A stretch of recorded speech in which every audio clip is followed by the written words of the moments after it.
Hi, my name is Gschwandtner and welcome to the Sales Up Shop. Today we have the pleasure of chatting with Anthony Iannarino. Welcome. Thanks, Gerhard. Good to see you again. People want 2013 to be the best year ever. So what should we get ready for? What changes do you see?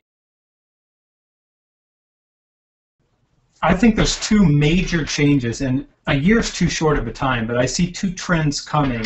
And I think that over the next, I don't know, let's call it 5 years, you're going to see dramatic changes in two areas. One, there's a flight right now, and we're just at the front end of it, to relationships. And for the past couple decades, everybody has tried to drive price down, to treat every sale like it's a commodity, like every sale like it's a transaction. And it turns out that it's very difficult to get our clients the results they need when we allow them to underinvest. So they're underinvesting in the results, and we've allowed that to occur. Now we're starting to see that shift back, and we're hearing people say, listen, I don't want to be treated like a transaction. I don't want to be treated like I'm a commodity. I want somebody to be a strategic partner, to understand my business, to work as part of my management team, and help us get the results that we need. You sell. You provide outcomes for other people. What do we need to do that? And I think you're starting to see, we're just at the front of this, and the sales organizations that are going to capitalize this are going to move fast to go deep in developing these relationships. That's the first trend. You're going to see more of these tightening. The second one that I see is that there's a flight to value. Price doesn't matter as much anymore because our clients have chosen a provider and failed. They've chosen a second provider and failed. They've done this over and over again. Now they're ready to invest more. But sales organizations aren't prepared to capitalize on that because mostly we're not great at helping them justify that internally. So what they're saying, Gerhard, is I'm willing to pay you more, but you have to help me prove that ROI within my organization, because as soon as I walk in with your pricing, somebody's going to say, is that the best price we can get from them? Why aren't we taking a lower bid?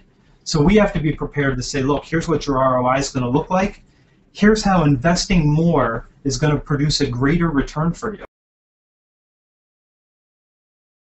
And if we're not prepared to do that, you're not going to be able to capitalize on this flight to value. Anthony, I see a question here. You say that there's a flight to relationships. How does the challenger sale model fit into that? That's an interesting, I know Matt and Brent, I spent some time with them. They will tell you that after challenging as being the number one attribute of challengers, the number two attribute is relationship building. They only fall behind in relationship building what they call relationship builders, what you or I would probably call order takers. But here's my central premise, and I've shared this with them. My ability to challenge you as my client is based on my rapport relationship with you. If I walk in and say, Gerhard, you're doing everything with your Sales 2.0 conference wrong. I don't even know you, Anthony. We've only met a few times. But if we have a long relationship and I say, Gerhard, I think you're making a mistake, and I think you could produce a better result, and we have the relationship to withstand that, you're going to say, Anthony, tell me more about what you see that I don't see. And I think the Challenger model has done a very important thing. It showed us a framework for developing dissatisfaction early in the process. But once that dissatisfaction is sold, we still have a lot of consensus building to do within complex sales organizations. And without relationships, you don't win.